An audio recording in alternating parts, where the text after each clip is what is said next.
പഠിക്കാൻ പോകുന്നത് സ്ക്വയർ ആണ്. എങ്ങനെയാണ് സ്ക്വയർ ചെയ്യാൻ നോക്കാം. സ്ക്വയർ ചെയ്യാന്ന് പറയുമ്പോൾ ഇപ്പൊ 1 സ്ക്വയർ എന്ന് പറയുമ്പോൾ എങ്ങനെയാ 1 into 1 ആണ് 1 സ്ക്വയർ. 1 into 1 എത്രയാ 1. ഒരേപോലെ രണ്ട് നമ്പേഴ്സ് എടുക്കാം. നമ്മൾ raised to 2 എന്നല്ലേ കൊടുത്തേക്കണേ. മുകളിൽ 2 എന്ന് എഴുതിയത് കൊണ്ടാണ് നമ്മൾ രണ്ട് 1 നെ എടുത്തത്. ഇനിയിപ്പോ ഞാൻ 2 വെച്ച് കാണിച്ചാൽ 2 സ്ക്വയർ എന്ന് പറയുമ്പോൾ എത്രയാ 2 into 2. അപ്പൊ എത്രയായിരിക്കും ആൻസർ 4. ഇനി 3 സ്ക്വയർ എന്ന് പറയുമ്പോൾ എന്തായിരിക്കും 3 into 3. അപ്പൊ എത്രയായിരിക്കും 9. അപ്പൊ 4 സ്ക്വയർ എന്ന് പറയുമ്പോൾ നമുക്ക് മനസ്സിലായിട്ടുണ്ടാവും 16. 5 സ്ക്വയർ എന്ന് പറയുമ്പോൾ 25. ഇപ്പൊ നിങ്ങൾക്ക് സ്ക്വയർ ഒരു ഐഡിയ കിട്ടിയില്ലേ? ഇത്രയും ഈസിയാണ് സ്ക്വയർ.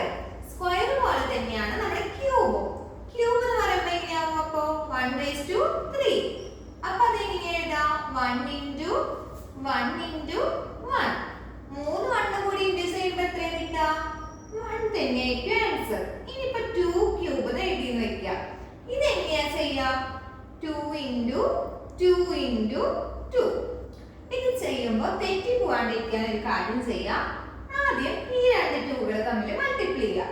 അപ്പൊ എത്ര കിട്ടും?